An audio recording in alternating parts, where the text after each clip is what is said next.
And I love this Shu Ha Ri sort of progression of learning. It comes from the martial art of Aikido.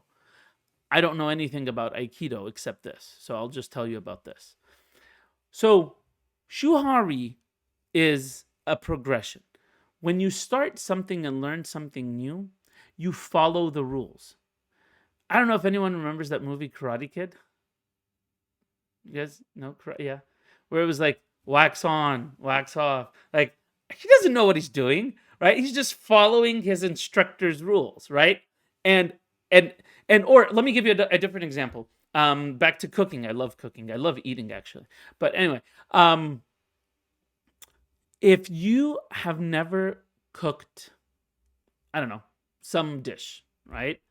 And you open and you decide, okay, I'm going to cook lasagna today.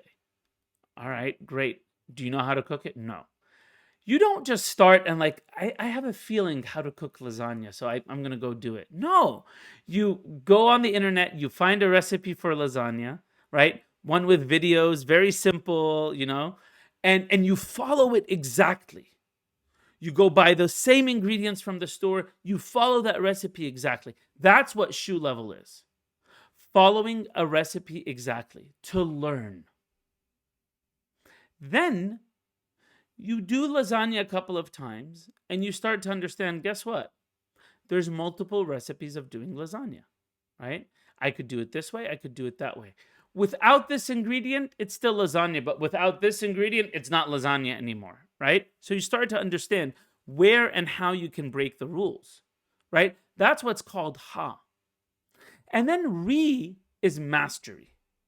It's when you're not actually thinking I'm cooking lasagna or following a recipe, you're just in the moment, tasting, trying, experimenting, trying things out. And a masterpiece comes out, and people start asking you, how did you do it? And you're like, I'm not sure. I was in the zone, right? I put a little bit of this, a little bit of that. I'm mastering, I'm creating. Does that make sense? Yeah? Do you understand the progression here? Now, what's important is you can't start in Ri. I can't start in Ri. I have to start in Shu. When I learn something new, I have to start by learning it. The problem here is people get stuck in the shoebox. They learn one way of doing things and they get stuck in it. So when we talk about how do I work in a way that is agile and flexible, I can tell you, hey, start with Scrum. But that's not the only recipe. Don't stop there. That's like saying, I learned a recipe for lasagna, and then I stuck with that recipe my entire life. And I call myself a master chef. No, you're not. Right? You're not a master chef. And as coaches, we need to go on that journey to become master chefs.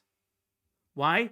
Because we need to help our teams and our organizations understand the right combination of practices and rituals that work for them in the time and place and situation that they are in. But if we try to apply the same recipe to every team, it's not going to work. It's actually, if you think about it, it's the opposite of agility. It's rigidity. Even though the thing itself looks agile, but remember, it's not about the doing, it's about the being. Right? It's about the being. And for me, agility lives in that Ri level. Agility lives when, no constraints. Like if you throw something like a master chef, if they don't have an ingredient or they don't have a tool, it's okay. They'll find something else, they'll work around it. You know what that means, right?